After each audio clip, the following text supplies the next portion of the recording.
Good morning all of you. आज हम start करते हैं क्लास 11th केमिस्ट्री के लेसन सेकेंड जो परमाणु संरचना को, जिसमें हमारा टॉपिक है परमाणु नाभिक की खोज, जिसको रदरफोर्ड के प्रयोग के नाम से भी जाना जाता है। तो अब इसके बारे में डिटेल में पढ़ते हैं और ये जानते हैं कि रदरफोर्ड ने किस किस तरीके से इसका एक्सपेरिमेंट किया। तो चलिए देखते हैं रदरफोर्ड और अल्फा कणों का प्रकीर्णन। तो देखिए परमाणु नाभिक एक पॉइंट दिया गया है, इस पॉइंट को हम समझाएंगे, फिर आपको पीडीएफ भी बताई जाएगी, पीडीएफ भी दी जाएगी। तो परमाणु नाभिक, देखिए परमाणु नाभिक क्या होता है, किसी परमाणु के केंद्रीय धनावेशित भाग को परमाणु नाभिक कहते हैं, और जिसमें प्रोटॉन और न्यूट्रॉन होते हैं। प्रोटॉन धनावेशित होता है और न्यूट्रॉन विद्युत उदासीन कण होता है, इसलिए हमारा परमाणु नाभिक जो होता है वो धनावेशित होता है। परमाणु जो रहता है, परमाणु नाभिक, इसके बारे में इसकी ये परिभाषा हम बता रहे हैं। तो इसके खोज के बारे में बताने जा रहे थे कि रदरफोर्ड ने सन 1911 में इसकी खोज की। और कैसे खोज की, तो रदरफोर्ड ने क्या किया कि पोलोनियम एक रेडियोएक्टिव पदार्थ होता है। आपको थोड़ा सा बता देते हैं कि रेडियोएक्टिव पदार्थ क्या है। कि प्रकृति में हमारे कुछ अल्फा बीटा गामा किरणें प्रकृति में कुछ ऐसे पदार्थ पाए जाते हैं ये जो स्वतः अल्फा बीटा गामा किरणों का उत्सर्जन करके एक तत्व से दूसरे तत्व में परिवर्तित हो जाते हैं। इन पदार्थों को रेडियोएक्टिव पदार्थ कहते हैं। रेडियोएक्टिव पदार्थ जो होता है, जो किरणों को निकालता है अल्फा बीटा और गामा को, उसको हम रेडियोएक्टिव किरणें कहते हैं। और इन पदार्थों का जो ये गुण है, जो एक तत्व से दूसरे तत्व में बदलना, इन गुणों के आधार पर इसका नाम दिया गया है रेडियोएक्टिविटी। और ये जो रेडियोएक्टिविटी है, इसके फादर जो हैं, इसके बारे में इसके फादर जो हैं हेनरी बेकुरेल हैं। ओके, तो वही पोलोनियम जैसे रेडियोएक्टिव पदार्थ का जब विघटन किया तो उसमें से निकला अल्फा कण। और अल्फा कणों का प्रकीर्णन जो है, यानी बौछार सोने की पन्नी पर कराया गया, और उस पर जो चमक उत्पन्न हुआ है उसके आधार पर ही एक्सप्लेनेशन की गई है।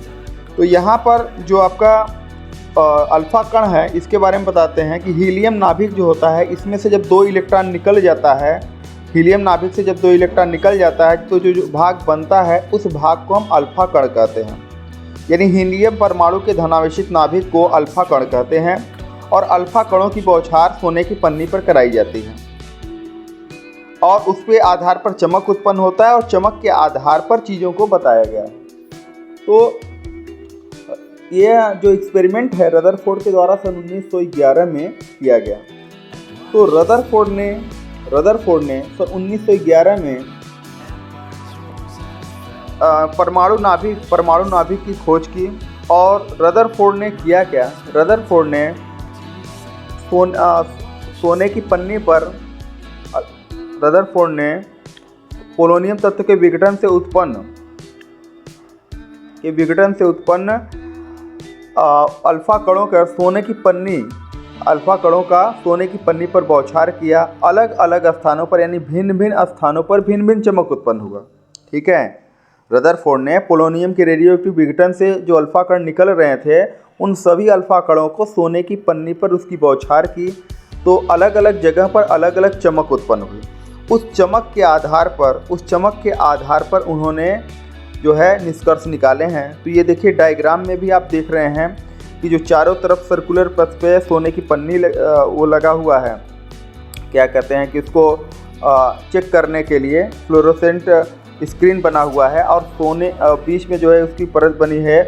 यहाँ से अल्फा पार्टिकल को हम उसके अंदर डाल रहे हैं और चारों तरफ वो फैल रहा है उसका किरण, और उस किरण के आधार पर वो जो है चीज़ों को बताया जा रहा है। तो फिलहाल यहाँ पर जो है ये उन्होंने किया, ठीक है, उन्होंने एक्सपेरिमेंट जो किया है रदरफोर्ड ने, वो यहाँ पर दिखाया गया कि कैसे अल्फा कणों का प्रकीर्णन सोने की पन्नी पर कराया गया, और उसको करके किस आधार पर से हमने जो है निष्कर्ष निकाले हैं।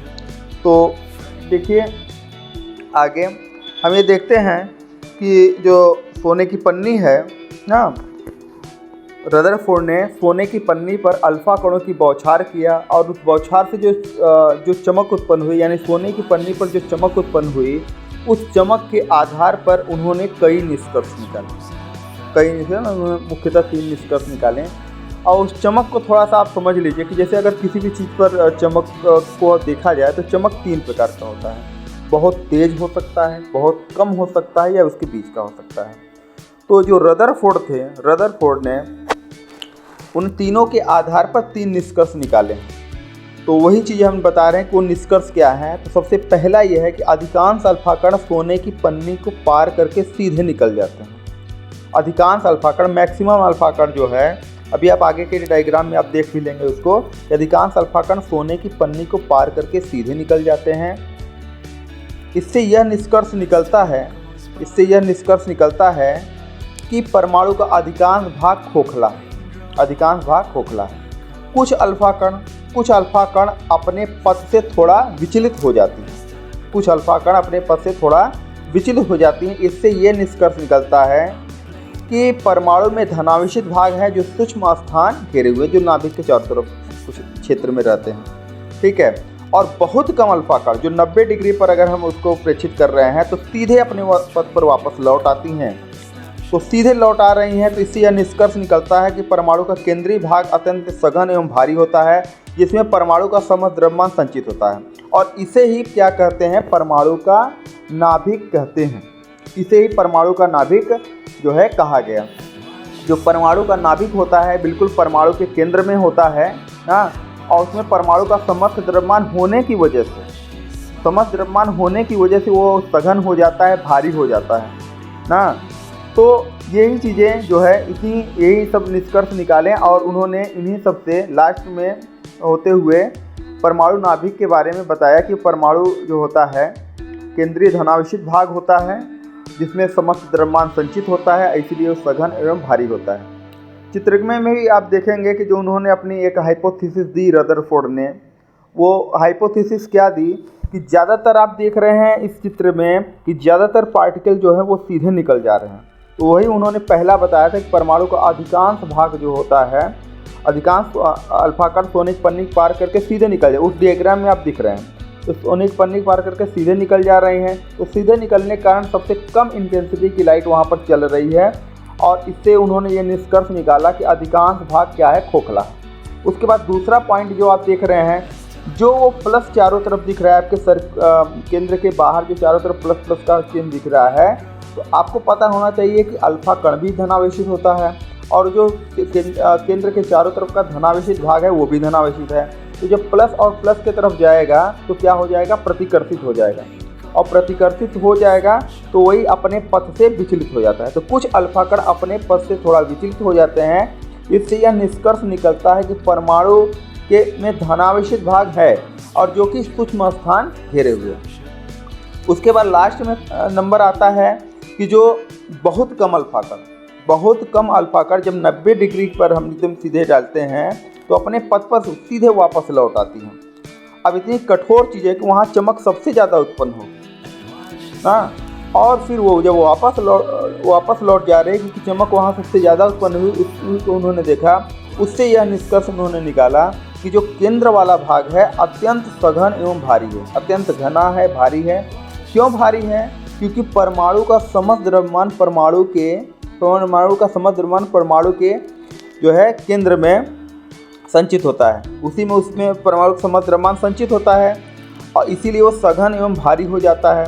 और उसी को उन्होंने नाम दे दिया कि ये क्या है? परमाणु नाभिक। देखिए, अगर हम तुलना करें तो हमें ये दिखेगा, नाभिक और परमाणु की अगर साइज में तुलना किया जाए तो नाभिक का जो साइज होता है वो लगभग 10⁻⁻15 मीटर, और कुछ जगहों पर सेंटीमीटर भी दिया गया है, 10⁻⁻15 मीटर, और परमाणु का आकार 10⁻⁻12 मीटर या सेंटीमीटर माना गया है।